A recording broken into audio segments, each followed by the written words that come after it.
If you want to scale any object or entity of the drawing, you can easily do it with the Scale tool of Dibac Professional. This function enlarges or reduces selected objects, keeping the proportions of the object the same after scaling.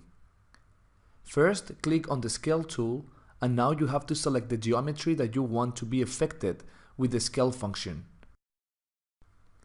In this case, I'm going to reduce the scale of the whole floor plan, so I select all the geometry.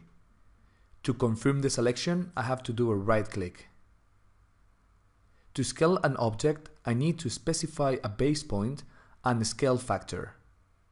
The base point acts as the center of the scaling operation and remains stationary. Once selected the base point, I need to set the scale factor. This value multiplies the dimensions of the selected objects by the specified scale factor.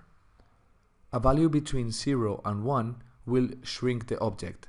So if I want to reduce by half the dimensions of the floor plan, I would have to type a scale factor value of 0.5 and press enter.